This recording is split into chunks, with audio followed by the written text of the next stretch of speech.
చిన్న ప్రార్థన చేసుకొని వాక్య భాగములోనికి వెళదాం. పరిశుద్ధుడవైన మా ప్రియ పరలోకపు తండ్రి, మీ శ్రేష్టమైన ఘనమైన నామానికి వందనాలు చెల్లిస్తూ ఉన్నాం. నీ మహాప్రేమను బట్టి, నీ ఉన్నతమైన కృపను బట్టి నాయన, మరొకసారి మేమందరము కూడా నీ సన్నిధిలో చేరి ఈ రీతిగా నిన్ను స్తుతించటానికి, నిన్ను ఘనపరిచి ఆరాధించటానికి, నిన్ను మహిమపరచటానికి మీరు మాకిచ్చిన ఈ అవకాశాన్ని బట్టి మీకు వందనాలు.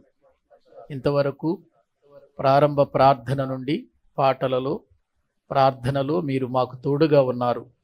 అందును బట్టి మీకు స్తోత్రాలు చెల్లిస్తున్నాం. తిరిగి నీ వాక్యములోనికి వెళ్ళుచుండగా నీ పరిశుద్ధాత్మ సహాయము, నడిపింపు నాకు అనుగ్రహించండి. మీ మాటల ద్వారా నన్ను, మమ్ములను బలపరచండి.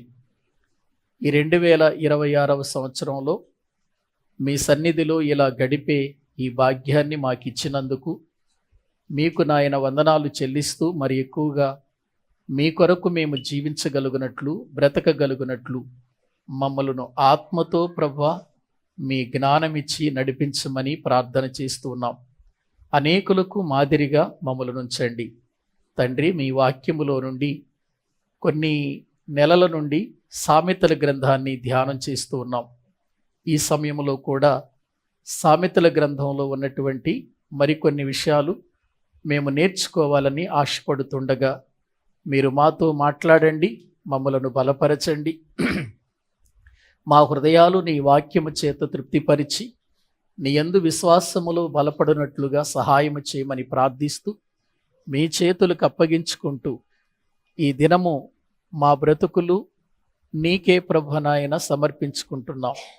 నీ పరిశుద్ధాత్మ యొక్క వాతావరణము, నీ యొక్క సన్నిధి మాతో ఉంచి నడిపించి బలపరచమని, లైవ్ ద్వారా వింటున్న వారిని కూడా మీరు దీవించమని ప్రార్థన చేస్తూ యేసుక్రీస్తు ప్రభువు పేరట ప్రార్థించి స్తుతించి వేడుకుంటున్నాము తండ్రి, ఆమేన్. మంచిది. ప్రభునందు ప్రియులారా, దైవ గ్రంథములో నుండి మనం సొలొమోను రాసిన సామెతల గ్రంథాన్ని గురించి మాట్లాడుకుంటూ వస్తూ ఉన్నాము. సామెతల గ్రంథము 9వ అధ్యాయములో మనమున్నాం. ఈరోజు 9వ అధ్యాయములో నుండి మరికొన్ని సంగతులు మనము నేర్చుకుందాం. సామెతల గ్రంథము 9వ అధ్యాయము 1 నుండి 5 వచనాలు వాక్యములో నుండి మనము చదువుకుందాం. జ్ఞానము నివాసమును కట్టుకొని దానికి 7 స్తంభములు చెక్కుకొనినది. పశువులను వధించి ద్రాక్షారసమును కలిపియున్నది. భోజన పదార్థములను సిద్ధపరిచి ఉన్నది. తన పనికత్తెల చేత జనులను పిలువనంపినది. పట్టణమందలి మెట్టల మీద అది నిలిచి, జ్ఞానము లేనివాడా ఇక్కడికి రమ్మని ప్రకటించుచున్నది. తెలివి లేని వారితో అది ఇట్లనుచున్నది, వచ్చి నేను సిద్ధపరిచిన ఆహారమును భుజించుడి, నేను కలిపిన ద్రాక్షరసమును పానము చేయుడి. చాలండి. ప్రియులారా, దేవుని వాక్యంలో మనము చదువుకున్నటువంటి ఈ సామెతల గ్రంథము 9వ అధ్యాయములో జ్ఞానము నివాసము కట్టుకుంది, అది 7 స్తంభాలను చెక్కుకొనినది అని మనం దేవుని వాక్యములో చాలా విషయాలు ధ్యానం చేశాం. జ్ఞానములో ఉన్నటువంటి చాలా సంగతులను మనము ధ్యానం చేశాం కదా. జ్ఞానం అంటే ఏంటో, ఆ జ్ఞానము పరలోకము నుండి దిగి వచ్చిందని, ఆ జ్ఞానము మన జీవితానికి ఎటువంటి పరిస్థితులను కలిగించిందో దేవుని వాక్యములో నుండి మనము చాలా విషయాలు నేర్చుకున్నాం. జ్ఞానం నివాసం కట్టుకుంది, 7 స్తంభాల మీద చెక్కుకుంది. తరువాత అది పశువులను వధించిందట, ద్రాక్షరసమును కలిపిందట, భోజన పదార్థాలను సిద్ధం చేసిందట. ఏంటది? జ్ఞానం. ఇదేంటి విచిత్రంగా ఉంది కదా ఈ మాటలు. ఈ మాటలు మనము ఆలోచిస్తే జ్ఞానం ఏంటి, పశువులను వధించటం ఏంటి? జ్ఞానం ఏంటి, ద్రాక్ష రసము కలపటం ఏంటి? జ్ఞానం ఏంటి, భోజన పదార్థాలను సిద్ధపరచటం ఏంటి అనే విషయాలు మనం చాలా జాగ్రత్తగా బైబిల్ గ్రంథములో నుండి ఆలోచన చేద్దాం. పశువులు వధించుట, ద్రాక్ష రసమును కలుపుట, భోజన పదార్థములను సిద్ధపరచుట అనేది ప్రియులారా ఇక్కడ ఒక విందుగా కనబడుతుంది కదా. మనకి ఒక విందుగా కనబడుతుంది. పశువులను ఎప్పుడు వధిస్తాం ఏవండి? విందులో. ద్రాక్షరసం ఎప్పుడు కలుపుతారు ఇశ్రాయేలీలు? విందు జరుగుతున్నప్పుడు. మనందరికీ తెలుసు, యేసుక్రీస్తు వారు ఈ భూమి మీద ఉన్నప్పుడు ఆయన కానా అనేటువంటి ఊరికి వెళ్ళాడు. అక్కడ ఒక వివాహం జరిగింది. ఆ వివాహములో ద్రాక్షరసం అయిపోయింది. ప్రజలందరూ కూడా కలవరపడుతున్నప్పుడు మరియ మాటను బట్టి యేసుక్రీస్తు వారు తన మొదటి సూచక క్రియ ఎక్కడ చేశాడు అంటే కానా అనేటువంటి ఊరిలో చేశాడు. అది కూడా దేనికోసం అంటే ద్రాక్ష రసము కోసం అని దేవుని వాక్యంలో మనందరికీ తెలుసు. ఇక పాత నిబంధనలో చూస్తే ఇశ్రాయేలీల యొక్క జీవితాలలో పశువులను వధించటం, ద్రాక్ష రసాన్ని వారు త్రాగటం అనేటువంటిది వారి విందులలో ఒక గొప్ప అలవాటుగా, వారి యొక్క విధానంగా దేవుని వాక్యంలో మనము చూస్తున్నాం. కానీ ఇక్కడ వాక్యంలో చూస్తే జ్ఞానము నివాసం కట్టిన జ్ఞానము 7 స్తంభాల మీద చెక్కుకొనినటువంటి ఈ జ్ఞానం ఒక గొప్ప విందు చేస్తుంది. ఎంత గొప్ప విందు చేస్తుందంటే పశువులను వధించింది అని వాక్యంలో మనం చూస్తున్నాం. ద్రాక్ష రసాన్ని కలిపింది, ఆహారాన్ని సిద్ధము చేసింది.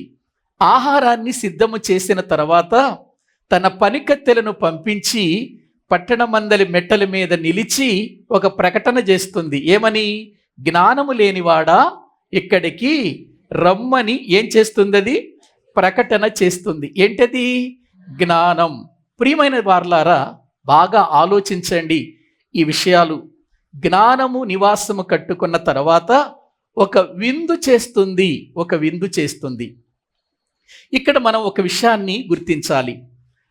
మనము ఒక ఇంటిని కట్టుకున్నాం అనుకోండి, ఒక నివాసం కట్టుకున్నాం అనుకోండి. నివాసము కట్టుకున్న తర్వాత ఆ ఇల్లు పూర్తయిన తర్వాత మనం ఏం చేస్తాం చెప్పండి? ఆ ఇంటికి గృహప్రవేశం చేస్తాం. గృహప్రవేశం చేసేటప్పుడు ఏం చేస్తాం? మనం మంచి విందు తయారు చేసి మనకు తెలిసిన వారు, మనకు బంధువులు, మన స్నేహితులు అందరినీ కూడా ఏం చేస్తాం చెప్పండి? పిలుస్తాం, ఆహ్వానిస్తాం. రండి, గృహప్రవేశములోనికి రండి అని వారిని పిలుస్తాం. పిలిచినప్పుడు ప్రియులారా అందరూ వస్తారు, ఆ గృహాన్ని చూస్తారు, ఆ గృహ ప్రవేశములో పాలు పంపులు పొందుతారు. ఆ గృహములో సిద్ధపరిచిన ఆహార పదార్థాలను భుజించి వెళతారు. ఇదే కదా ప్రియులారా ఒక ఇల్లు కట్టుకున్న తర్వాత జరిగే కార్యం. అలాగే ఇక్కడ జ్ఞానము నివాసము కట్టుకున్న తర్వాత అది 7 స్తంభాలతో చెక్కుకొనిన తర్వాత అది ఏం చేస్తుందంటే ఒక విందు చేస్తుంది అని వాక్యంలో మనము చూస్తూ ఉంటున్నాం.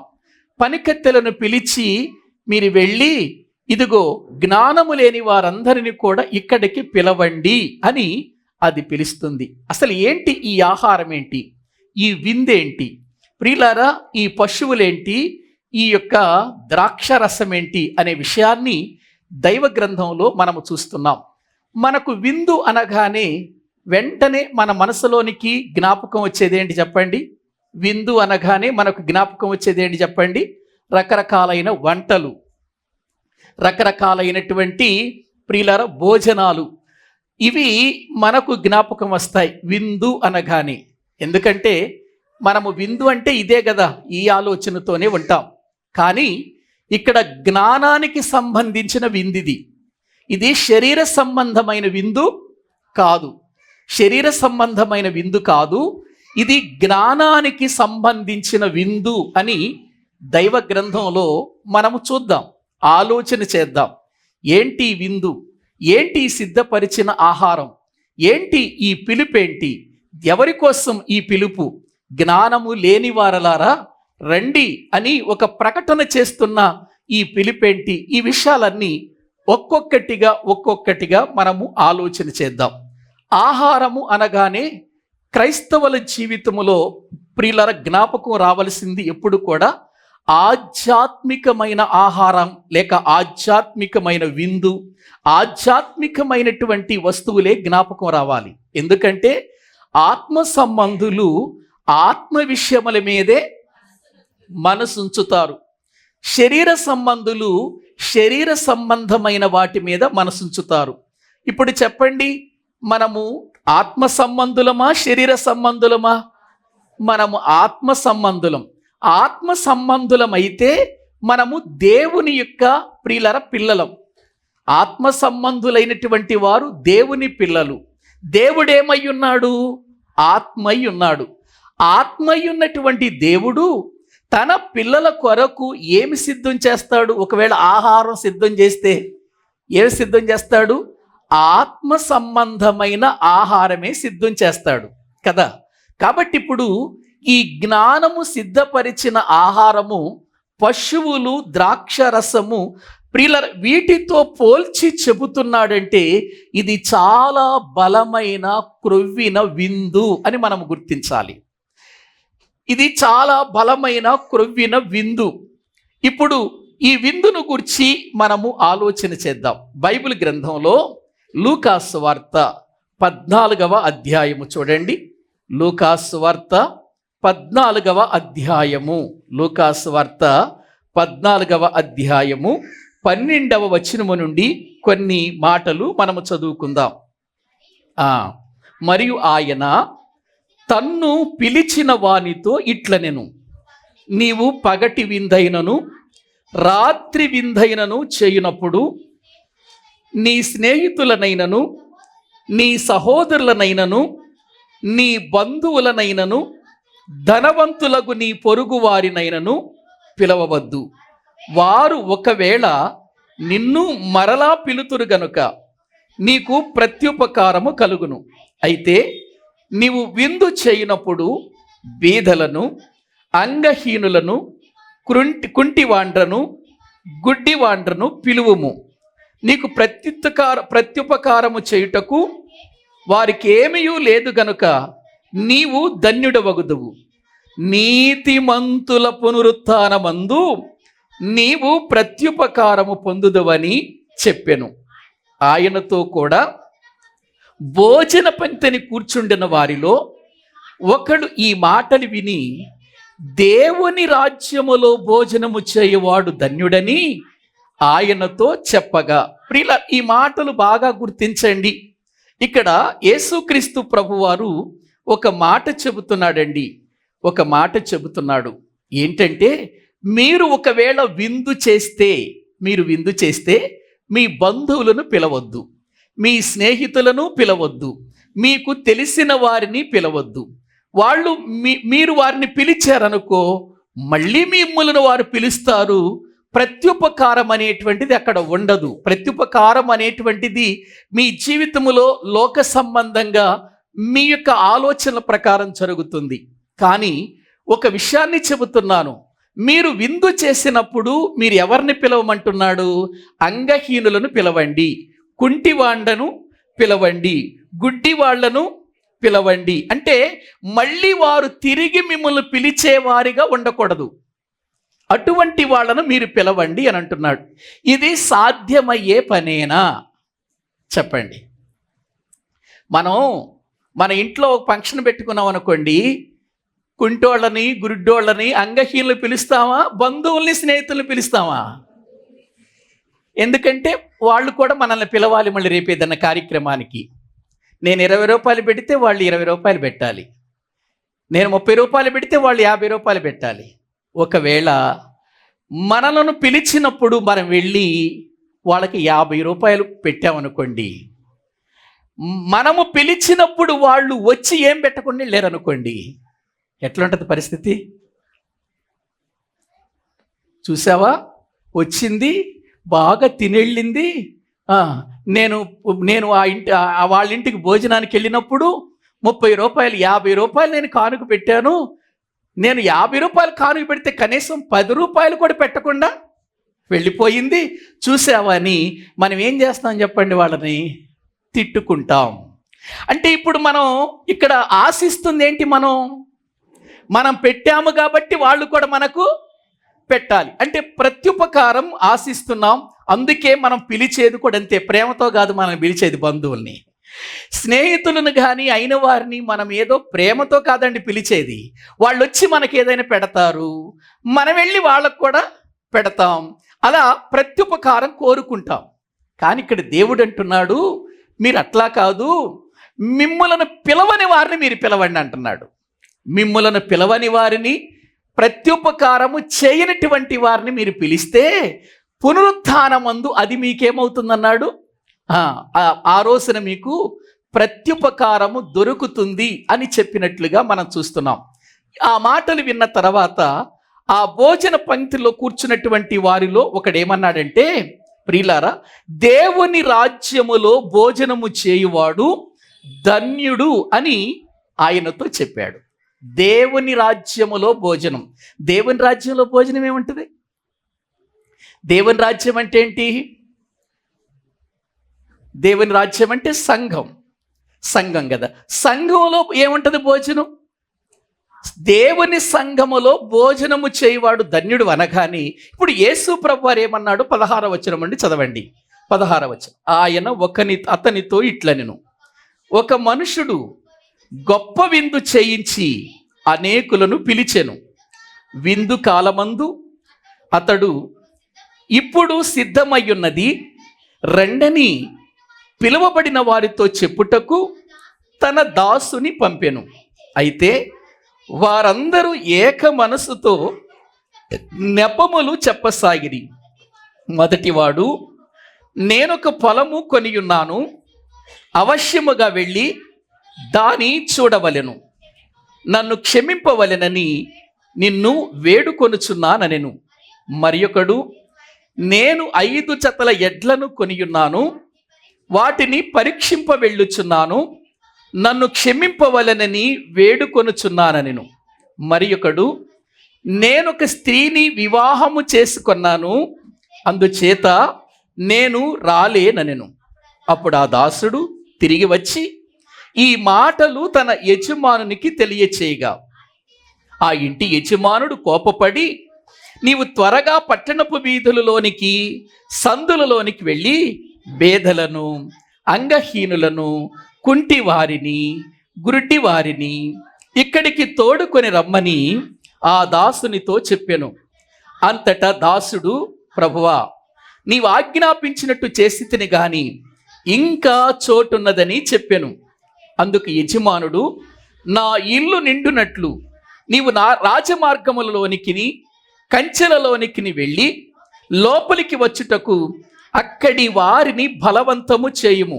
ఎలయనగా పిలువబడిన ఆ మనుషులలో ఒకడును నా విందు రుచి చూడడని మీతో చెప్పుచున్నాను అనెను. చాలండి ప్రియులారా. ఇక్కడ యేసుక్రీస్తు వారు చెబుతున్నటువంటి మాట చూడండి. ఒక ఆయన ప్రియులారా గొప్ప విందు చేశాడట. ఒక ఆయన గొప్ప విందు చేశాడు. గొప్ప విందు అంటే ప్రియులారా మంచి భోజనం చేశాడనమాట. మంచి వంటకాలు చేశాడు. గొప్ప విందు చేసి ప్రియులారా పిలవటానికి తన దాసులను పంపించాడు. వారు వెళితే వారు నెపములు చెప్పసాగారు అని అక్కడ వాక్యంలో ఉంది. సాకులు చెప్పారు. ఏమని చెప్పాడు? ఒకడేం చెప్పాడు? మొదటివాడు, నేను పొలము కొన్నాను, దాన్ని చూడటానికి వెళుతున్నాను అన్నాడు. దీన్ని నెపము అని ఎందుకు అన్నాడు? వాస్తవం అనుకోవచ్చుగా. నెపము అని ఎందుకు అన్నాడంటే, ఎవడైనా పొలము కొన్న తర్వాత చూస్తాడా? చూసిన తర్వాత పొలం కొంటాడా? చూసిన తర్వాతే కదా పొలం కొనేది. ముందెళ్ళి ఆ పొలాన్ని చూసుకొని ఆ పొలం ఎలాగుంది, యోగ్యకరమైనదా, అది సరిగా ఉందా లేదా, ఇవన్నీ చూసుకున్న తర్వాత కొంటాడు. కానీ ఇక్కడ చెబుతున్నటువంటి వ్యక్తి మాట చూడండి, ఏముంది? నేను పొలమును కొన్నాను, దాన్ని చూడటానికి వెళుతున్నాను అని అంటున్నాడు. అది నెపం. అంటే ప్రియులారా అది సరి అయిన సమాధానం కాదన్నమాట. అది కరెక్ట్ అయిన పద్ధతి కాదు. అది సరి అయినటువంటి విధానం కాదు. పొలమును చూచిన తర్వాత కొంటాడు. ఈయనేమంటున్నాడంటే కొన్న తర్వాత నేను చూడటానికి వెళుతున్నాను, నెపం చెబుతున్నాడే తప్ప అది వాస్తవం కాదు. రెండవ వ్యక్తి దగ్గరికి వెళ్ళి రమ్మని అడిగితే రెండవ వ్యక్తి ఏమన్నాడు, ఏవండి నేను 5 జతల ఎడ్లు కొనియున్నాను, వాటిని పరీక్షింప వెళ్ళుచున్నాను అని అంటున్నాడు. చూడండి, పరీక్షించిన తర్వాత కొంటాడా, కొన్న తర్వాత పరీక్షిస్తాడా? కొన్న తర్వాత పరీక్షిస్తాడు. సరిగా లేవు, ప్రయోజనం ఏముంది? ముందు పరీక్షించిన తర్వాతే కొంటాడు. ఈ యొక్క జత బాగుందా, ఈ ఎడ్లు బాగున్నాయా, ఉపయోగకరమైనవేనా అని పరీక్షించిన తర్వాత చూచిన తర్వాత కొంటారు. కానీ వీళ్ళు కొన్న తర్వాత చూచామని చెబుతున్నాడు. నేను 5 జతల ఎడ్లను కొన్నాను, వాటిని చూడటానికి వెళుతున్నాను, నన్ను క్షమించండి అని అంటున్నాడు. మూడవాడి దగ్గరికి వెళ్ళాడు. మూడవాడు ఏమంటున్నాడు, నేను ఒక స్త్రీని వివాహము చేసుకున్నాను, అందుచేత రాలేను. పెళ్లి చేసుకుంటే రాలేడా? ఏవండి, పెళ్లి చేసుకుంటే విందుకు రావటానికి దానికి దీనికి సంబంధం ఏముంది? ప్రియుల, ఇవన్నీ ఏంటి చెప్పండి? నెపములు, సాకులు. విందుకు పిలవటానికి దాసుడు వెళ్ళాడు, వాళ్ళు ఏం చేస్తున్నారు చెప్పండి? సాకులు. ఈరోజు కూడా ప్రియమైన దేవుని బిడ్డలారా, దేవుని రాజ్యం అనే సంఘంలో ఇదిగో ఈరోజు ఒక గొప్ప విందు పెడుతున్నా. చూడండి, మీకు ఒక విందు పెడుతున్నాను, ఈ విందుకు రండి అని ఎవరినైనా పిలిస్తే వాళ్ళు ఏం చేస్తారు? నెపాలు చెబుతారు, రారండి రారండి. ఎందుకంటే శారీరకమైన విందు కాదు ఇది. ఇది శారీరకమైన విందు కాదు. శారీరకమైనటువంటి విందు అయితే పిలవకపోయినా వచ్చి తిని వెళతారు. కానీ ఇది ఆత్మ సంబంధమైన విందు గనుక రండి, మంచి భోజనం పెడతాం, మీకు వాక్యం అనే అక్షయమైన ఆహారం పెడతాం, రండి అని అంటే నెపాలు చెప్పేవాళ్ళు ఎంతో మంది ఉన్నారు. ఈ నెపాలు చెప్పే వాళ్ళందరినీ ఏమంటారంటే జ్ఞానము లేనివారు, జ్ఞానాన్ని విడిచిన వారు, జ్ఞానానికి దూరముగా ఉన్నవారని మనము తెలుసుకోవాలి. యేసుక్రీస్తు వారు ఏం చెప్పాడో తెలుసా అండి? ప్రియులారా, దేనికోసం కష్టపడమన్నాడు, దేనికోసం ప్రయాసపడమన్నాడు? యోహాను సువార్త వాక్యములో 6వ అధ్యాయము, యోహాను సువార్త 6వ అధ్యాయము 27వ వచనాన్ని మనము చదువుకుందామండి. యోహాను సువార్త 6వ అధ్యాయము 27వ వచనాన్ని మనము చదువుకుందాం. క్షయమైన ఆహారము కొరకు కష్టపడకుడి గాని నిత్య జీవము కలుగు చేయు అక్షయమైన ఆహారము కొరకే కష్టపడుడి, మనుష్య కుమారుడు దానిని మీకిచ్చును. ఇందుకై తండ్రి అయిన దేవుడు ఆయనకు ముద్ర వేసి ఉన్నాడని చెప్పాను. యేసుక్రీస్తు వారు చెబుతున్నాడు. చూడండి, ఎందుకంటే చాలా మంది ప్రజలు యేసు ప్రభుని ఎందుకు వెంబడిస్తున్నారంటే, మనం యేసు ప్రభు దగ్గరికి వెళితే ఆయన దగ్గర ఎన్ని చిన్నవన్నా కానీ మనకు సంతృప్తిగా పెడుతున్నాడు. 5 రొట్టెలు 2 చేపలు 5,000 మందికి పెట్టే స్తోమత ఆయన దగ్గర ఉంది. కాబట్టి ఇటువంటి అద్భుతాలు చేస్తాడు. తృప్తిగా తినవచ్చు మనం, రండి అని రొట్టెల కోసమే వెళుతున్నారు, ప్రభువుని వెంబడిస్తున్నారు. శరీర సంబంధమైన భోజనం కొరకే ఆయన్ని వెంబడిస్తున్నారు తప్ప ఆయన చెప్పే మాటలు మన ఆత్మకు మంచి ఆహారం అని, అవి నిత్య జీవం ఇస్తాయన్న సంగతి వాళ్ళు ఏం చేయలేకపోతున్నారు, గుర్తించలేకపోతున్నారు.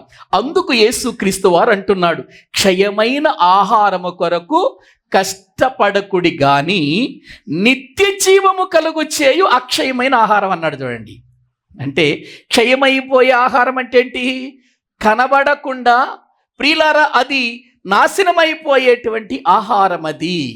కానీ ఒకటి ఉందండి, ఒక ఆహారం, అది అక్షయమైన ఆహారం, అది ఎన్నటికీ క్షయము కాదు. ఆ అక్షయమైన ఆహారము తినుటకు రండి, అది మీకేం కలిగిస్తుందన్నాడు? నిత్య జీవం. ప్రియులారా, ఆ నిత్య జీవము కలిగించే ఆహారాన్ని ఎవరు పెడుతున్నారు ఆ రోజున? యేసుక్రీస్తు వారే పెడుతున్నాడు. మనుష్య కుమారుడు అంటే ఎవరు? యేసుక్రీస్తు వాడు. ఆ ఆహారము పెట్టటానికే తండ్రి అయిన దేవుడు యేసుక్రీస్తుకు ముద్ర వేసి భూమి మీదకు పంపించాడు. ఎవరొచ్చారు? ఎంతమంది వచ్చారండి? ఒక్కసారి మీరు ఆలోచించండి. ప్రియులారా, యేసు ప్రభుని వేల మంది వెంబడించారు. ఆత్మ సంబంధమైన నిత్య జీవము కలిగించేటువంటి ఆ అక్షయమైన ఆహారం కొరకు వచ్చారా, శరీర సంబంధమైన క్షయమయ్యే ఆహారం కొరకు వచ్చారు యేసు ప్రభుని వెంబడించటానికి? దానికోసమే వచ్చారు. ఎందుకంటే మనిషి ఎప్పుడు కూడా శరీర సంబంధమైన ఈ యొక్క ఆహారము కొరకు ఎంతో కష్టపడతాడు, ప్రయాసపడతాడు.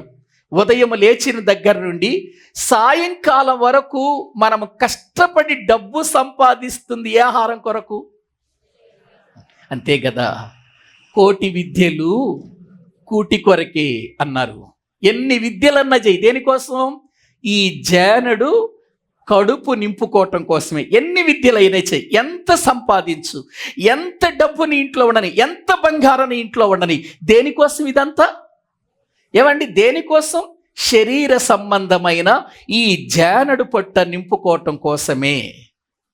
అందుకని యేసుప్రభు అంటున్నాడు, దీనికోసం మీరు కష్టపడాల్సినంత అవసరం ఏమీ లేదు, దీనికోసం మీరు ప్రయాసపడవలసినంత అవసరమేమీ లేదు.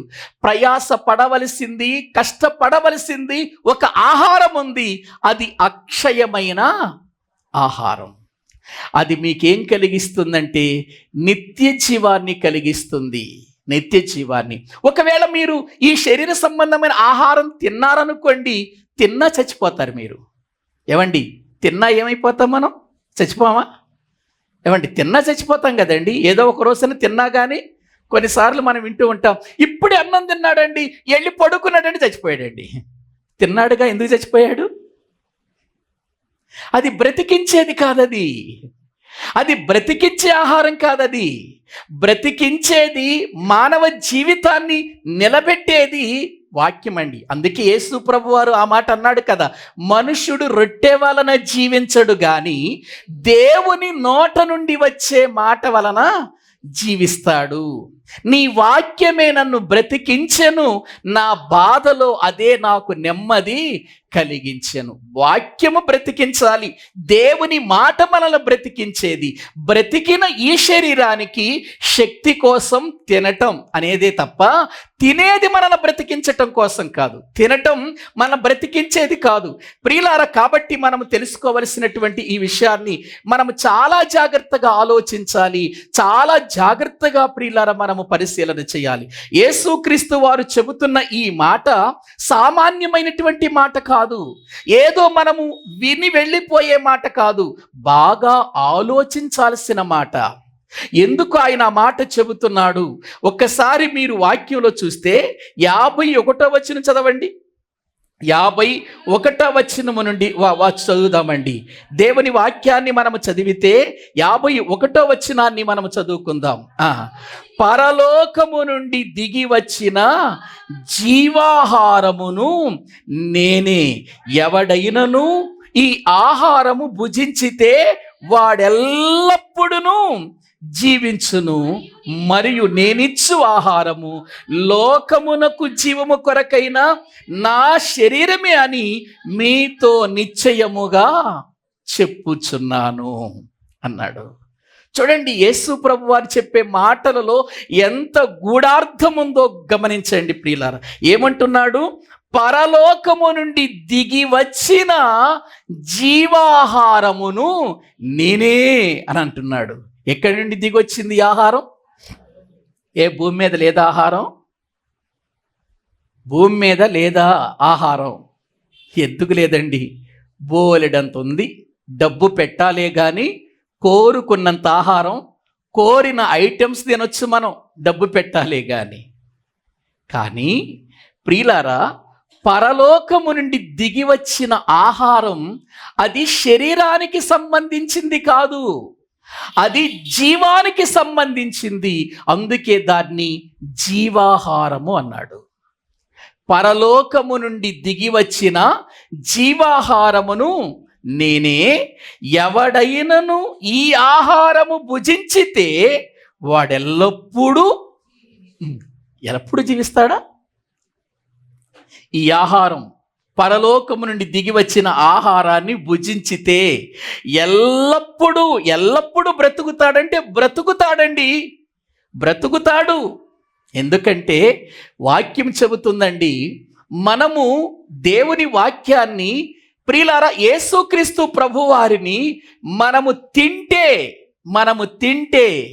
మనము నిత్యము బ్రతుకుతాం. అదేంటండి? అక్కడ చాలా మందికి ఈ మాట అర్థం కాలేదండి. ఒకసారి 55వ వచనం కూడా చదవండి. నా శరీరము ఏ ఆహారం? నిజమైన ఆహారం అన్నాడు. నా శరీరము ఏ ఆహారం అన్నాడు? నిజమైన ఆహారమును, నా రక్తము నిజమైన పానమునై ఉన్నది. అదేంటి నిజమైన పానం అంటాడు, నిజమైన ఆహారం అంటాడేంటి? ఏవండి, మనం తినేది నిజమైన ఆహారం కాదా? మనం తినేది నిజమైన పానం, మనం త్రాగేది నిజమైన పానం కాదా?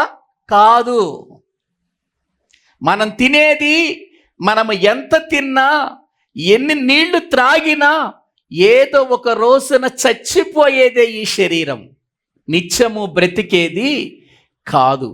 ఆత్మ ఉందే, అది నిత్యము బ్రతకాలి, దేవునితో సంతోషంగా ఉండాలి, ఆనందంగా గడపాలి అని అంటే, ఇదిగో నా శరీరము తిని నన్ను, నా శరీరము నిజమైన ఆహారం కాబట్టి నా శరీరమును తినండి, నా పానము ఇదిగో నిజమైన పానీయం, అది తాగండి అని చెబుతున్నట్లుగా దైవ గ్రంథంలో మనము చూస్తున్నాం.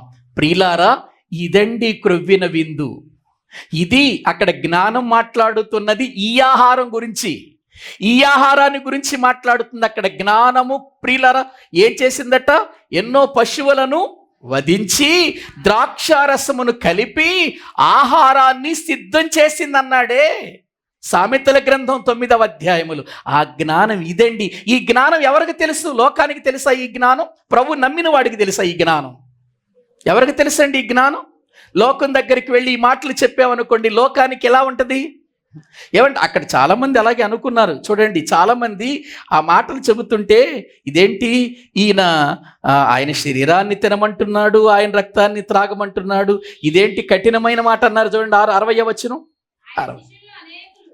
ఆయన శిష్యులలో అనేకులు ఈ మాట విని, ఇది ఏ మాటట? కఠినమైన మాటంట.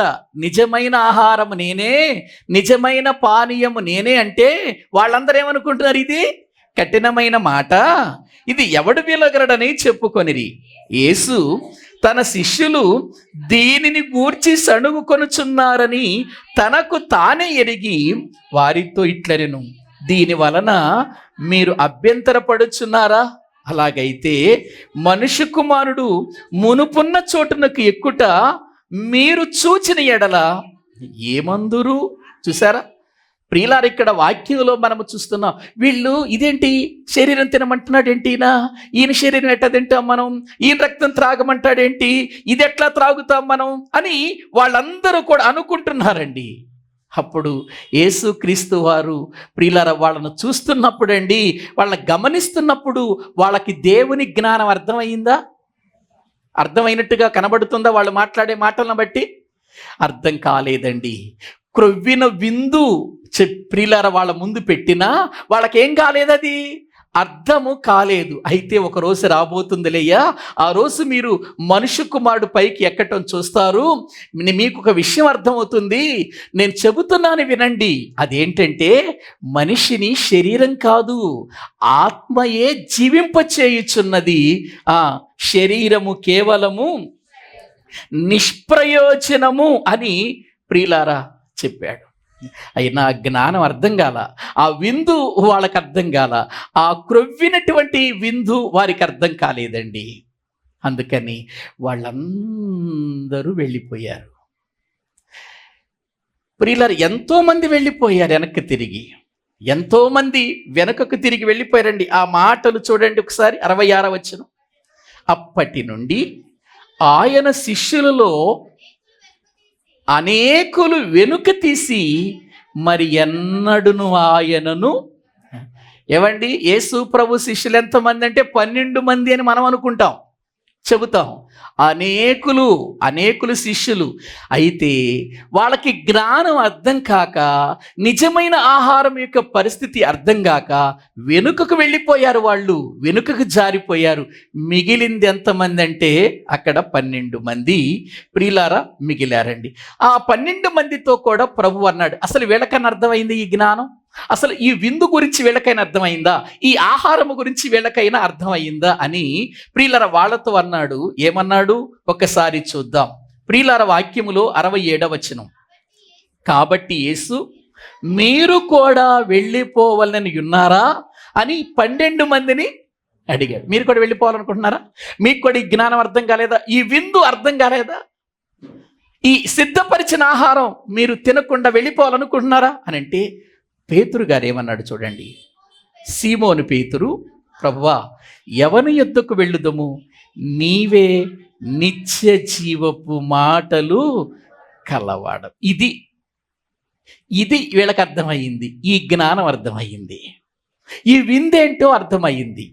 ఈ విందేంటో వీళ్ళకి అర్థమయ్యింది.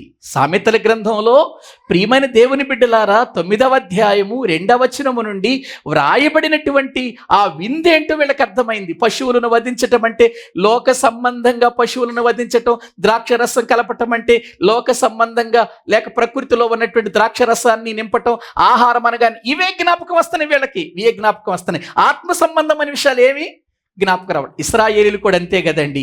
ఇశ్రాయేలీలను కూడా దేవుడు ఐగుప్తు దేశములో నుంచి వారిని విడిపించి కనానుకు తీసుకెళ్ళిపోతుంటే వాళ్ళకి ఏం జ్ఞాపకం వచ్చాయి?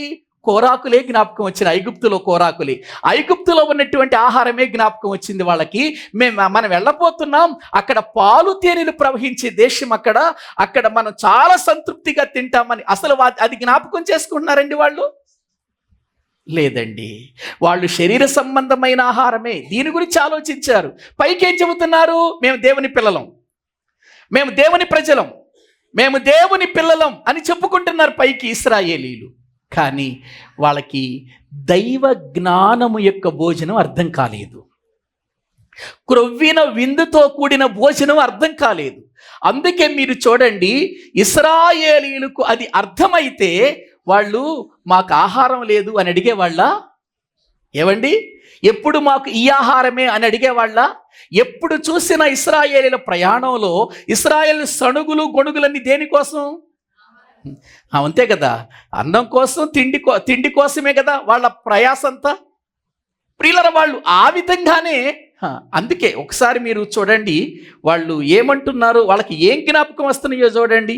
వాక్య భాగములు సంఖ్యాకాండము 11వ అధ్యాయము, సంఖ్యాకాండము 11వ అధ్యాయము దేవుని వాక్యములో 5వ వచనం చదవండి. ఐగుప్తులో మేము ఉచితముగా తినిన చేపలను, కీరకాయలను, దోసకాయలను, కూరాకులను, ఉల్లిపాయలను, తెల్లగడ్డలను జ్ఞాపకమునకు. ఏమొస్తున్నాయి వీళ్ళ జ్ఞాపకానికి? ఇశ్రాయేలీలు జ్ఞాపకానికి ఏమొస్తున్నాయి? వీళ్ళు వెళ్ళేది ఎక్కడికి? పాలు తేనెలు ప్రవహించే దేశానికి. వీళ్ళ మనసంతా ఎక్కడుండాలి? ఎప్పుడు పాలు తేనెలు ప్రవహించే దేశానికి వెళతామా? ఎప్పుడు దేవుడు వాగ్దానం చెప్పిన దేశానికి వెళతామా? వాగ్దానం చేసిన ఆ దేశంలో అడుగుపెట్టి ఎంత సంతృప్తిగా ఆనందంగా అక్కడ గడుపుదామా? ఈ ఆలోచనలు ఇవ్వంట వాళ్ళకి. ఏది విడిచిపెట్టి వచ్చారో అది జ్ఞాపకం వస్తుంది వీళ్ళకి. ఏంటట? ఐగుప్తులో మేము ఉచితముగా తినిన చేపలు. నిజంగా మీరు చెప్పండి, వీళ్ళకి ఉచితంగా చేపలు ఎవరిచ్చారు? ఆహారమే సరిగా లేక వెట్టి చాకిరి చేయించుకుంటూ ఆ రోజు ఫరో వీళ్ళని బానిసలుగా చేసి వీళ్ళని చాలా బాధిస్తే వీళ్ళు దేవునికి మొరపెట్టారు కదండి. చూడండి ఒకసారి నిర్గమాకాండము దేవుని వాక్యంలో మనము చూస్తే వాళ్ళ బాధంతా ఏం చెప్పుకుంటున్నారో ప్రియులారా ఒకసారి చూద్దామండి. వీళ్ళు ఐగుప్తులో నుంచి రాకమునుపు నిర్గమాకాండము 3వ అధ్యాయము 7వ వచనం నుండి చదవండి.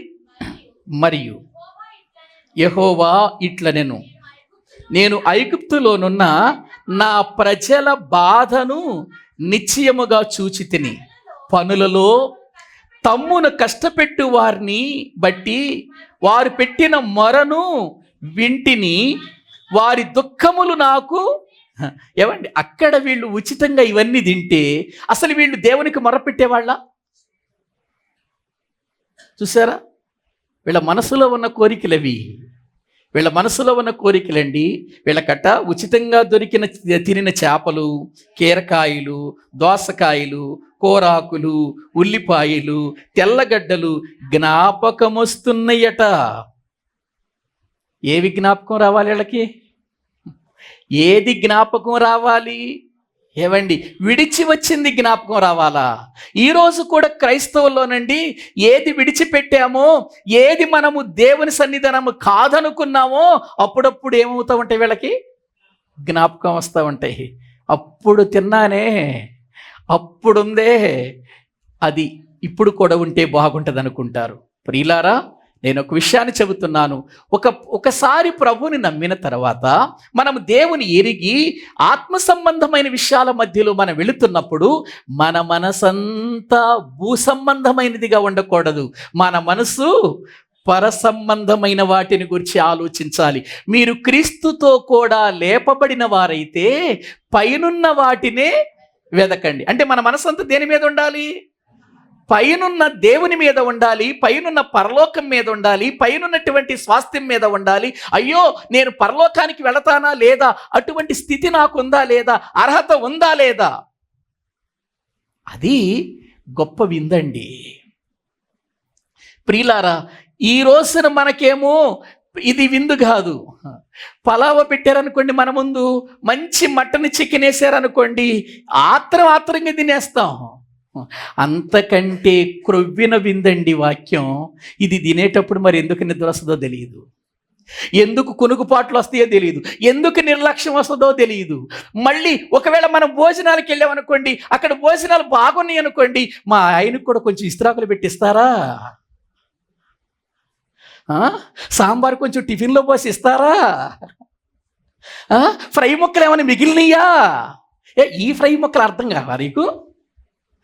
ఈ యొక్క గొప్ప ప్రియులను వధించినటువంటి గొప్ప విందు నీకు అర్థం కాలేదా? ఇది నా పిల్లలకి వినిపించాలి, ఇది నా భార్యకి వినిపించాలి, ఇది నా భర్తకి వినిపించాలి, ఇది కోరికుండదా నీకు? అదే పరలోకానికి సంబంధించిన విందు మనకు అర్థం కావాలి. అది జ్ఞానములోనే ఉంది. జ్ఞానము నివాసము కట్టుకొని, ప్రియులారా, 7 స్తంభాలతో చెక్కుకొని అది ఏం చేస్తుంది చెప్పండి? గొప్ప విందు చూపిస్తుంది మనకు. విందు చేసి రెడీగా ఉంది, రండి విందు అని అంటే, ఈ విందుకు మేము రావాలయ్యా, మరి ఏ విందుకు వస్తా? ఇప్పుడు చాలామంది ప్రియులారా, చాలా స్థలాల్లో బోధకులు కూడా ఏం చేస్తున్నారంటే, వీళ్ళు ప్రార్థన అంటే రారని ఏం చేస్తున్నారు? భోజనాలు పెడుతున్నారు. భోజనాలు ఉన్నాయి అని అంటున్నారు ముందు. కాబట్టి ఆదివారం భోజనాలు పెడుతుంటే ఇప్పుడు జనానికి ఏం కావాలి? దానికోసం పరిగెత్తారండి. భోజనాలు పెడుతున్నారంటే పరిగెత్తారండి చాలామంది. వాక్యం దగ్గరకు పరిగెత్తుకు రారండి. అంటే వీళ్ళ జ్ఞానం అర్థమైందా? గొప్ప విందు అర్థమైందా వీళ్ళకి? అర్థం కాలేదండి. ప్రియులార, వాక్యం వింటున్న మనము ఆలోచించాలి. ఆది సంఘము రక్షించబడిన తర్వాత వాళ్ళ జీవితాలలో అనేక ఆత్మలు సంపాదించటానికి ఆ సంఘము ఒడిగట్టింది. వాళ్ళు ఏం చేశారో తెలుసా అండి? వాక్యంలో చూద్దాం. అపోస్తుల కార్యముల గ్రంథం 2వ అధ్యాయము 47వ వచనం. అపోస్తుల కార్యముల గ్రంథం 2వ అధ్యాయము 47వ వచనం. ఆనందముతోను నిష్కపటమైన హృదయముతోను ఆహారము. ఏమండి, ఏ ఆహారం గురించి చెబుతున్నారు అనుకుంటున్నారు? ఇది చాలామంది దీన్ని శరీర సంబంధమైన ఆహారం అనుకుంటున్నారు. ఏమండి, శరీర సంబంధమైన ఆహారం నిష్కపటమైన హృదయంతోనే తీసుకుంటారా? నిష్కపటమైన హృదయంతో, ఆనందంతో, ప్రియులారా, నిష్కపటమైన హృదయంతో పుచ్చుకుంటారా? ఎప్పుడైనా ఆకలి అయినప్పుడు పుచ్చుకుంటారు. అయ్యో, నేను అన్నం తింటున్నాను, అసలు నా హృదయం నిష్కపటంగా ఉందా లేదా అని అనుకుంటారు ఎవరన్నా? ఏమండి, అనుకుంటారా?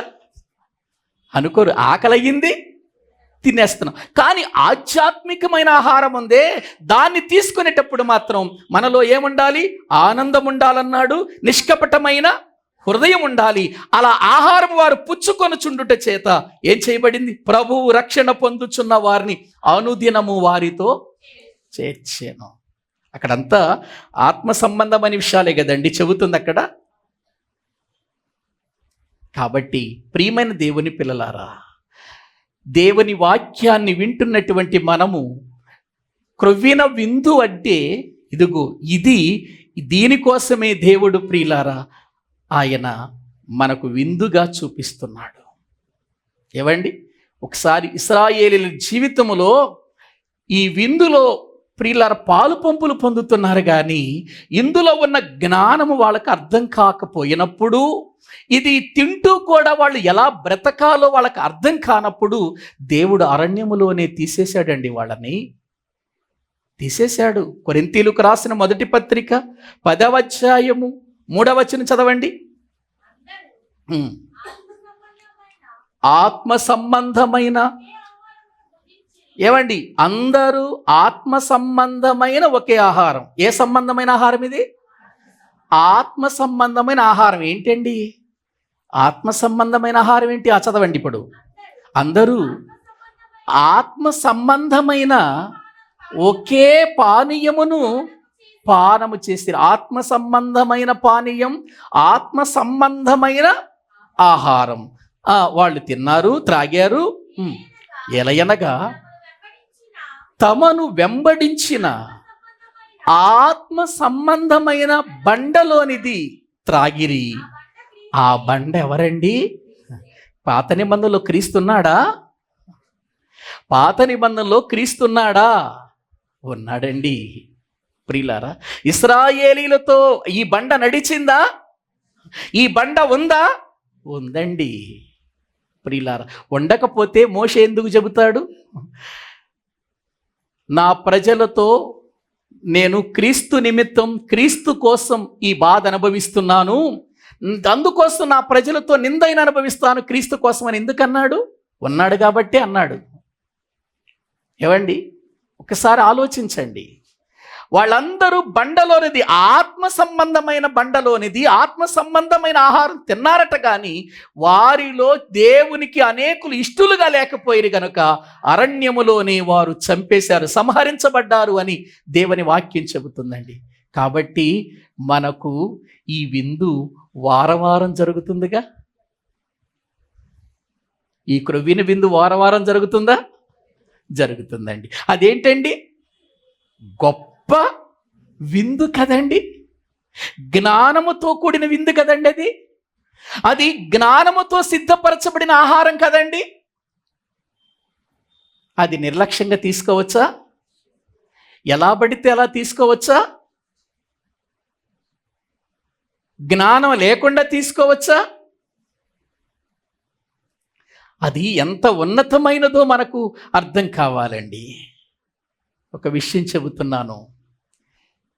యేసుక్రీస్తు వారు చనిపోయి ఆ పర్వతం మీద, కొండ మీద, కల్వరి కొండ మీద మనందరి కోసమై తన రక్తాన్ని చిందించాడే, సిలువలో ఆ యొక్క బాధ అనుభవించి మనందరికీ రక్షణ కలిగించాడే, అది ఎంత గొప్ప విందో తెలుసా మీకు?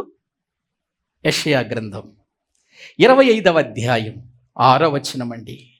యెషయా గ్రంథము వాక్య భాగములో నుండి 25వ అధ్యాయము 6వ వచనం చదవండి. ఈ పర్వతము మీద సైన్యములకు అధిపతియగు యెహోవా సమస్త జనముల నిమిత్తము, ఎవరు చేస్తున్నారు ఈ విందు చెప్పండి? ఎవరు చేస్తున్నారండి? ఉందకక్కడ మళ్ళీ చదవండి ఆ వచనం మళ్ళీ. ఈ పర్వతము మీద సైన్యములకు అధిపతియగు యెహోవా సమస్త జనుల నిమిత్తము, ఇప్పుడు సమస్త జనుల నిమిత్తం విందు చేస్తున్నాడా దేవుడు? చేస్తున్నాడు. చూడండి ఆ విందు ఏంటో చూద్దాం. మడ్డి మీదనున్న ద్రాక్షరసముతో విందు చేయును, మూలుగులు గల క్రొవ్విన వాటితో విందు చేయును, మడ్డి మీద నిర్మలమైన ద్రాక్షరసముతో విందు చేయును, సమస్త జనముల ముఖములను కప్పుచున్న ముసుకును, సమస్త జనముల మీద పరచబడిన తెరను ఈ పర్వతం మీద ఆయన తీసివేయును, మరెన్నడును ఉండకుండా మరణమును ఆయన మృంగివేయును. ప్రభువైన యెహోవా ప్రతివాని ముఖము మీద బాష్ప బిందువులను తుడిచివేయును. యేసుక్రీస్తు యొక్క మరణాన్ని గురించిన ప్రవచనం అది. యేసుక్రీస్తు యొక్క మరణాన్ని గురించిన ప్రవచనం ఎంత బాగుందో చూడండి. ఏవండి, ఎంత బాగుందండి. ఈ పర్వతం మీద సైన్యములకు అధిపతి యెహోవా సమస్త జనముల నిమిత్తము ఎటువంటి విందు చేస్తున్నాడు? క్రొవ్విన వాటితో. అదే సామెతల గ్రంథం 9వ అధ్యాయములు చూసామే. పశువులను వధించి ద్రాక్షరసమును కలిపి ఆహారమును సిద్ధపరిచి ఆయన రమ్మని పిలుస్తున్నాడే. ఇదే విందు. ఈ విందు ఇది యేసుక్రీస్తును గురించిన ప్రవచనం. ఇది చూడండి ఎంత బాగుందండి. మళ్ళీ చదువుదామండి. ఎంత బాగుంది. ఈ పర్వతము మీద సైన్యములకు అధిపతియగు యెహోవా సమస్త జనముల నిమిత్తము క్రొవ్విన వాటితో ఎన్ని తెచ్చాడంటే క్రొవ్వినవి. ఏవండి, క్రొవ్విన వాటితో విందు చేశాడట. ఎక్కడ తెచ్చాడు? ఆయనకి ఎక్కడ దొరికినాయి ఇవన్నీ? క్రొవ్విన వాటితో విందు చేయనంటే యేసుక్రీస్తు శిలువ మరణం, శిలువ మీద ఆయన చేస్తున్న కార్యం అది ప్రజలందరికీ సంతోషాన్ని కలిగించే రోజు. అది ఏడ్చే రోజు కాదది. యేసుక్రీస్తు వారి శిలువ మరణం ఏడ్చే రోజు కాదది. అది ఏంటది చెప్పండి? ప్రజలందరూ కూడా క్రొవ్విన వాటితో భోజనం చేసే విందు. అయ్యా, నా పాపములని తొలగించావు, నా దోషాలు తీసివేశావు, నన్ను నీ కుమారునిగా చేయటానికి నీ కుమారుడైన యేసుక్రీస్తును సిలువలో బలి చేసావే, ఆనందం అది. క్రొవ్విన వాటితో విందు చేశాడు. చదవండి. మడ్డి మీదనున్న ద్రాక్షరసముతో. మడ్డి మీద ఉన్న ద్రాక్షరసం అని అంటే ప్రియులారా, ఎంతో శ్రేష్టమైనది మడ్డి మీదే ఉంటుంది ద్రాక్షరసం. ప్రియులారా, అది చెడిపోకుండా, అది ప్రియులారా స్వచ్ఛంగా ఉండాలంటే మడ్డి మీదే ఉండాలి ద్రాక్షరసం. అప్పుడే అది ఒరిజినల్ ప్రియులారా. లేకపోతే ప్రియులారా కల్తీ అయిపోద్ది. చూడండి. మూలుగు గల క్రొవ్విన వాటితో విందు చేయును, మడ్డి మీద నిర్మలమైన ద్రాక్షరసముతో విందు చేయును, సమస్త జనముల ముఖములను కప్పుచున్న. ఏంటి ఆ ముసుగు? సమస్త జనాలను కప్పిన ముసుకేంటి? పాపం. పాపం అనే ముసుగు కప్పేసింది మనుషులను. ఆ ముసుగును, సమస్త జనముల మీద పరచబడిన తెరను ఈ పర్వతము మీద ఆయన ఏం చేశాడు చెప్పండి? తీసివేశాడా లేదా? కల్వరి కొండ మీద, ఆ పర్వతం మీద తీసివేశాడా లేదా? తీసివేశాడు. ఇక మరెన్నడును ఉండకుండా మరణాన్ని ఏం చేశాడు? మృంగేశాడు. ప్రతి వాని ముఖము మీద బాష్ప బిందువులను ఏం చేశాడు? ఏడుపును తుడిచేశాడు. ఇది విందంటే. అందుకే ప్రభు బల్లలో మనం ఎవరిని జ్ఞాపకం చేసుకుంటాం? ప్రభు శరీరాన్ని తీసుకునేటప్పుడు, ప్రభు రక్తాన్ని తీసుకునేటప్పుడు ఎవరిని జ్ఞాపకం చేసుకుంటాం? యేసుక్రీస్తును. ఒక బలమైన వాడు, ఒక శక్తివంతమైనటువంటి వాడు, ఒక ధనవంతుడుగా ఉన్నవాడు, పరలోకానికి హక్కుదారుడైన వాడు, తండ్రితో సమానంగా ఉన్నటువంటి వాడు ప్రియులారా ఈ లోకానికి వచ్చి మన కొరకు ఒక విందుగా మారిపోయాడే. విందుగా మారిపోయాడు. మన మీద ఉన్న పాపమనే తెరను, ముసుకును ఏం చేశాడు చెప్పండి? ఇప్పుడు చదవండి సామెతల గ్రంథం 9వ అధ్యాయం 2వ వచనం. పశువులను వధించి ద్రాక్షారసమును కలిపి ఉన్నది, భోజన పదార్థములను సిద్ధపరిచి ఉన్నది, తన పనికత్తెల చేత జనులను ఏం చేస్తుంది? విలువనంపించింది. పట్టణమందలి మెట్టల మీద నిలిచి జ్ఞానము లేనివాడా, ప్రభుని ఎరగనివాడా, క్రీస్తు ఏంటో తెలియనివాడా, రమ్మని ఇక్కడికి రా, ఇదిగో ప్రకటిస్తాం, తెలియచేస్తాం. ఇక్కడ ఉంది ఆ భోజనం. యేసు క్రీస్తును గురించిన భోజనం మేము పెడతాం రా. పిలుస్తున్నది. తెలివి లేని వారితో అది ఇట్లనుచున్నది, వచ్చి నేను సిద్ధపరిచిన ఆహారమును భుజించుడి, నేను కలిపిన ద్రాక్షారసమును పానము చేయండి. అదండి గొప్ప విందు. అర్థమవుతుందా? గొప్ప విందు అంటే అది. అసలు ఆ గొప్ప విందులో పాలు పంపులు పొందే భాగ్యం దేవుడు అందరికీ ఇవ్వాలనుకున్నాడు, కానీ అందరికీ దక్కింది అది లేదండి. ఎంత సంతోషంగా రావాలండి ఈ విందుకి, ఎంత ఆనందంగా రావాలండి ఈ విందుకి, ఎంత ఎంత అద్భుతమైనటువంటి విధానంలో రావాలండి ఈ విందుకి. ఈ విందు నీకు అర్థమైతే అసలు నీకు శరీర సంబంధమైన ఆహారం గుర్తుకే రాదు. అంత బలమైన ఆహారం కదా ఇది. మూలుగుతో ఉన్నటువంటి క్రొవ్విన వాటిని ప్రియులారా.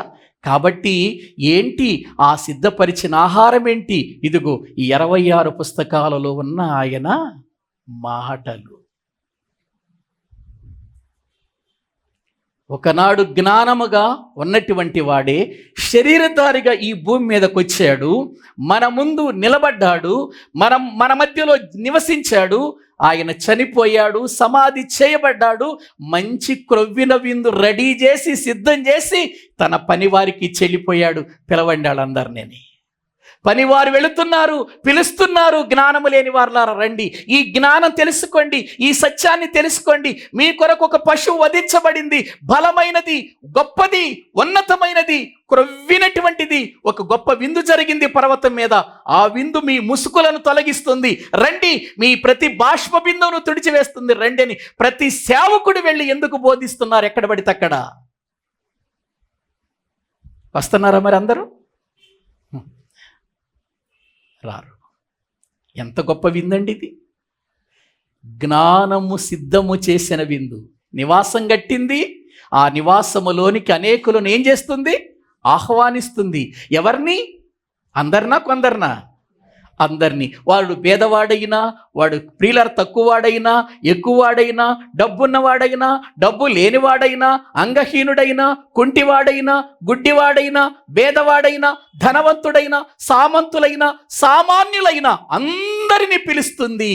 ఈ జ్ఞానము అనేటువంటిది మన కొరకు క్రొవ్విన విందు సిద్ధం చేసి 2000 సంవత్సరాల క్రితం ఈ జ్ఞానం ప్రియులారా మన కోసం గొప్ప విందుగా మారిపోయింది. అది ఎవరు చేసిన విందంటే పరలోకమందున్న దేవుడు చేసిన విందు.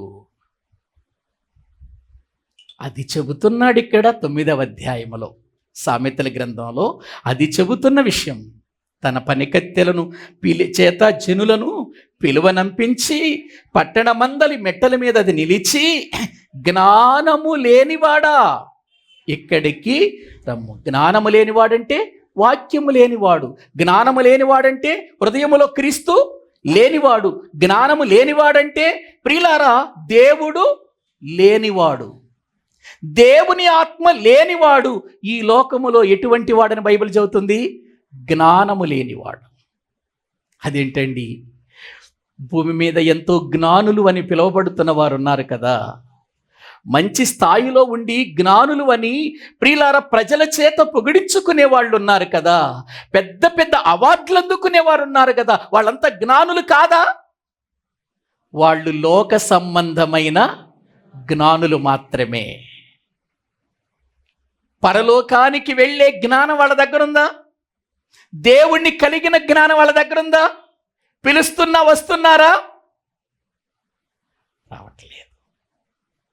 ఎంత గొప్ప జ్ఞానం అండి. మనకు ప్రతి ఆదివారం విందు చేసి పెడుతుందండి. ప్రతి ఆదివారం విందండి. ప్రభు బల్లలో పాలు పంపులు పొందుతున్నామంటే అది మన జీవితానికి ఏంటి? గొప్ప క్రొవ్విన వాటితో చేయబడిన విందు కదా.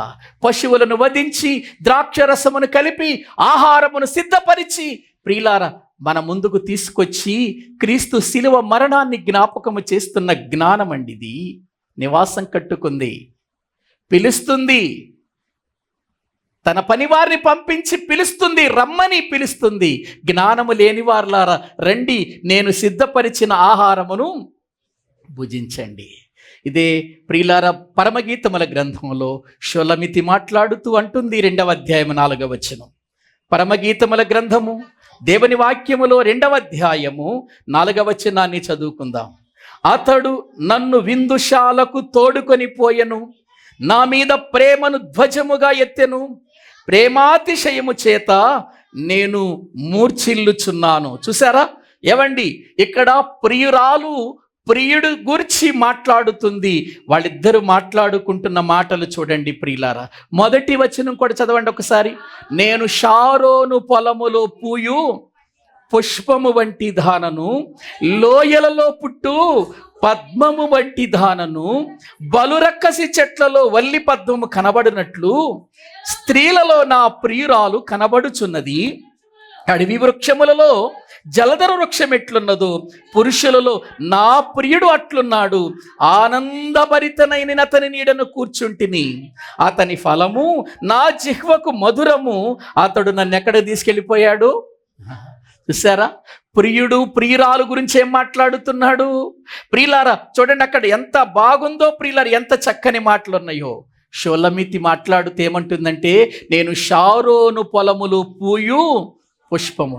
షారోను పొలము యొక్క పుష్పం చాలా బలంగా ఉంటుంది, అందంగా ఉంటుంది, వికసించి ఉంటుంది.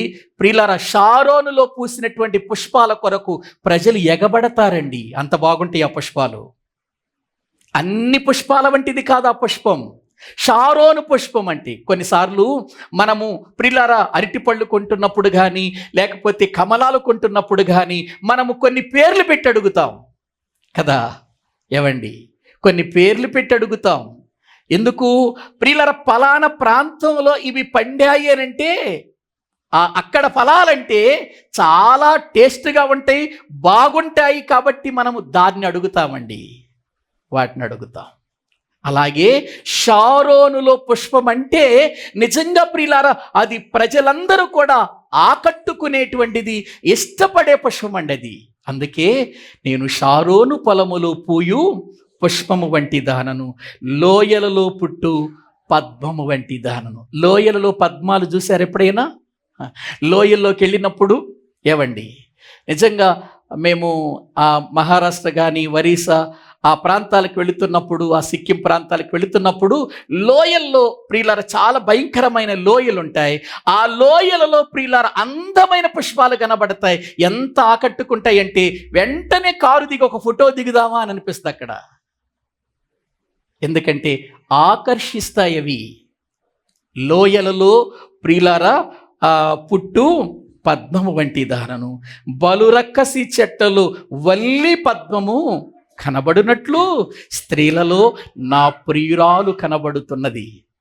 ఏవండి, బలురక్కసి చెట్లు, ఆ బలురక్కసి చెట్ల మధ్యలో వల్లి పద్మం ఎంత బాగుంటుందండి. అన్ని ముళ్ళు, బలురక్క చెట్లు కనబడుతుంటే ఆ చెట్లలో ఒక్క పువ్వు, అది ఎటువంటి పువ్వు అంటే అందమైన పువ్వు, లిల్లీ పుష్పం. దానికోసం ముళ్ళనైనా తెంచి కోసుకొచ్చుకోవటానికి వెళ్ళిపోతారే, అలా ఉందటండి ఆనాడు ప్రియురాలు. ఈనాడు ప్రియురాలు కూడా అలా కనపడాలి దేవునికి. ఈనాడు తన ప్రియురాలైనటువంటి సంఘం అలా కనపడాలి దేవునికి. అలా ఉంది నా ప్రియురాలు అంటుంటే, ఇదిగో ఆమె ఏమంటుంది? ఆనందభరితనైన అతని నీడను, ప్రియుడి నీడను కూర్చుంటుందట. ఎలా ఆనందంగా కూర్చుంటుందా? కునుగుపాట్లు పాడతానా? ఏవండి, నిర్లక్ష్యంగానా యాక్టివ్గా కూర్చుంటుందా? మరి మనం ఎలా ఉన్నాం? ఆనందభరితనైన అతని నీడను కూర్చుంటిని, అతని ఫలము నా జిహ్వకు మధురం. అతని నోటి నుండి వచ్చే ఫలం, అతని నోటి నుంచి వచ్చే మాట నా జిహ్వకు చాలా మధురంగా ఉంది, చాలా మధురంగా ఉంది. అతడు నన్ను ఎక్కడికి తీసుకెళ్ళాడు తెలుసా? విందుశాలకు తీసుకెళ్ళిపోయాడు. ఏ శాల? విందుశాల. ఎక్కడుంది?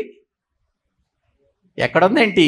ఇదే, ఈ సంఘమే విందుశాల. ఈ సంఘములోనికి తోడుకొని వచ్చాడు ప్రియులారా. తోడుకొని వచ్చి నా మీద ప్రేమను ధ్వజముగా ఎత్తాడు. ఎంత గొప్ప ప్రేమ అది!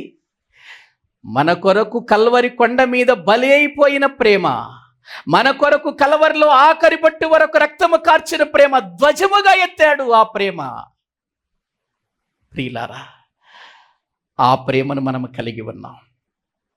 విందుశాలకు తోడుకొని ప్రియులారా వెళ్ళాడట. ప్రియులారా, మరి మన జీవితాలలో మనము విందుశాలకు పరుగులెత్తుతున్నామా?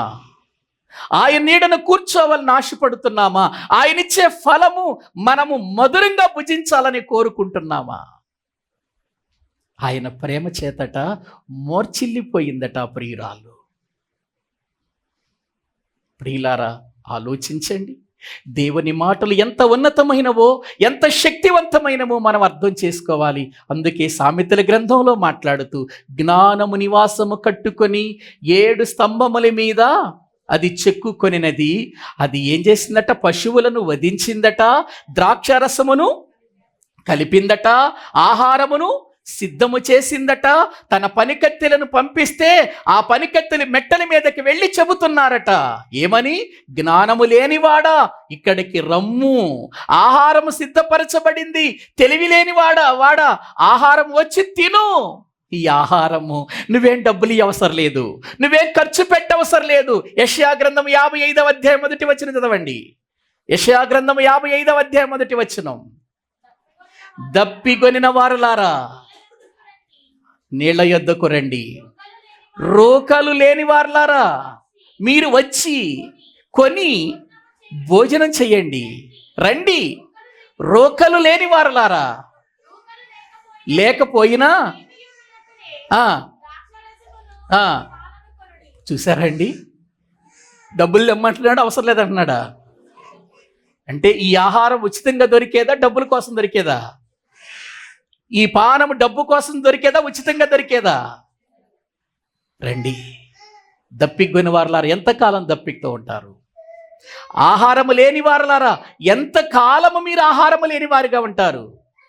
రండి, ఈ ఆహారం తినండి. రండి, ఈ నీళ్లు త్రాగండి. మీ దగ్గర ఏమీ లేకపోయినా సరే వచ్చి తీసుకోండి. మీ ప్రాణాలను సుఖింపనివ్వండి. ప్రియులారా, పిలుస్తున్నాడు. ఆనాటి నుంచి ఈనాటి వరకు కూడా ఈ పిలుపు లోకానికి వినబడుతుందా, వినబట్టలేదా? వినబడుతుందిగా. మిద్దెల మీద వినబడుతుంది, లోయలలో వినబడుతుంది, వీధులలో వినబడుతుంది, రాజమార్గాల్లో వినబడుతుంది, సందులలో వినబడుతుంది, ప్రతి స్థలములో వినబడుతుంది, ప్రతి ఇంటిలో వినబడుతుందండి.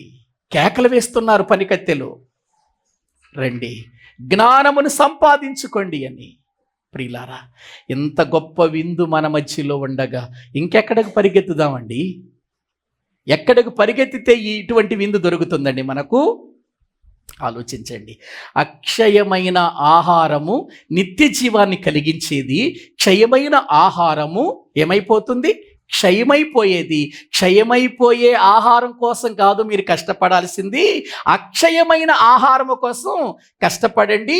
ఇది మీకేమిస్తుందన్నాడు? నిత్య జీవం. దానికోసమే ఈ పాటలన్నీ పడేది ఎందుకోసం? ఇంత ప్రార్థన చేసేది ఎందుకు? భక్తి చేసేది ఎందుకు? పరిశుద్ధతగా ఉండండి అని చెప్పేది ఎందుకు? పవిత్రంగా ఉండండి, సమాధానంగా ఉండండి, ప్రేమతో ఉండండి, సహోదర ప్రేమ కలిగి బ్రతకండి. ఎందుకు ఇవన్నీ ఎందుకంటే నిత్య జీవము కొరకై.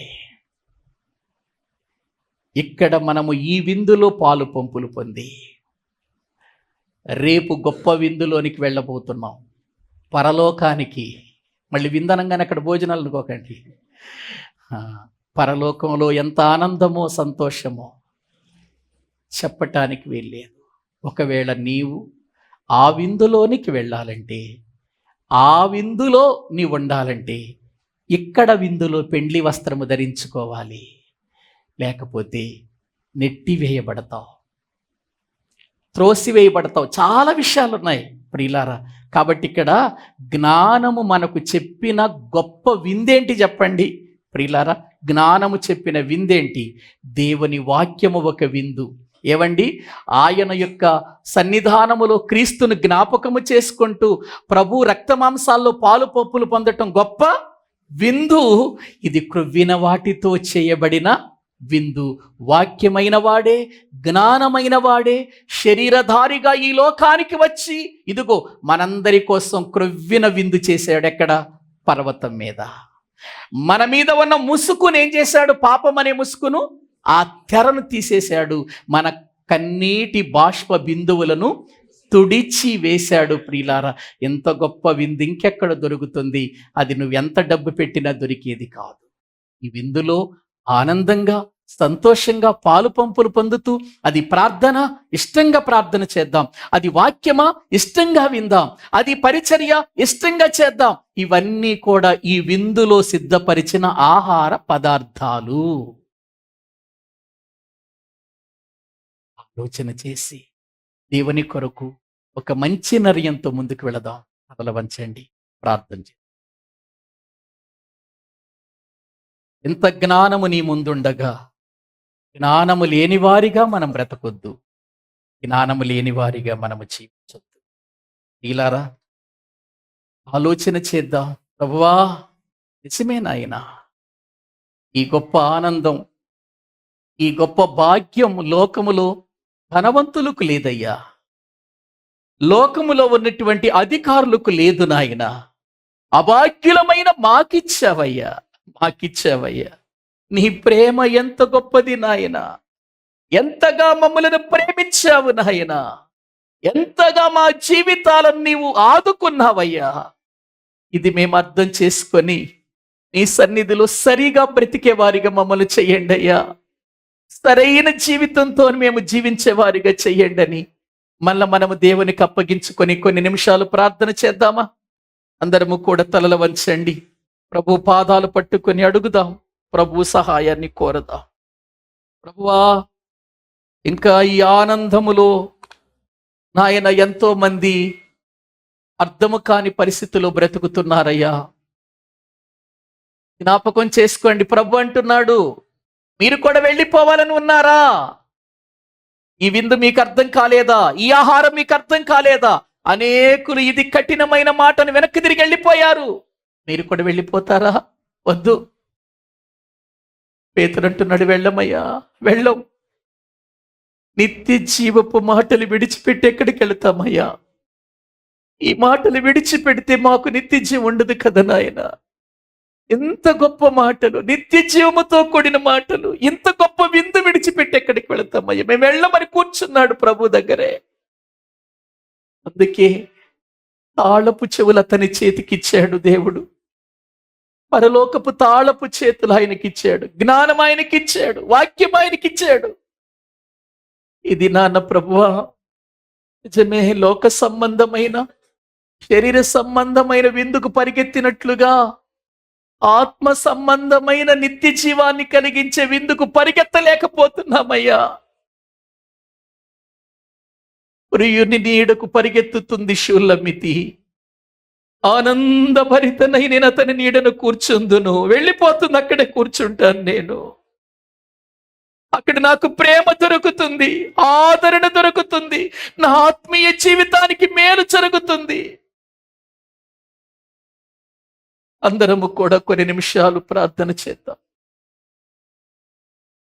దేవా, 26వ సంవత్సరంలో నన్ను వల్లి పద్మములాగా చెయ్యయ్యా. నన్ను ఒక షారోను పొలములో పూసినటువంటి పుష్పములాగా చెయ్యయ్యా. ఆనందభరితురాలనై, ఆనందభరితుడనై నిన్ను పక్కన కూర్చునే వారిగా చెయ్యయ్యా. నీతో కూర్చునే ఆనందం ఎంత గొప్పది నాయన. ఆ భాగ్యం ఎవరికి లేదయ్యా. నాకిచ్చావు, నన్ను ప్రేమించావయ్యా. నీ ప్రేమను ధ్వజముగా ఎత్తావయ్యా నా మీద. ఈ 2026లో నీ కొరకు బ్రతుకుతాను. నీ సన్నిధిలో బలంగా ప్రార్థన చేస్తాను. ఒక విశ్వాసంతో ప్రార్థన చేస్తాను. ఆయన ఆత్మీయ జ్ఞానము కలిగిన వ్యక్తిగా ప్రార్థన చేస్తాను. ఈ విందులో పాలు పంపులు పొందుతానయ్యా. అందరము కూడా ప్రార్థనలో ఉందాం.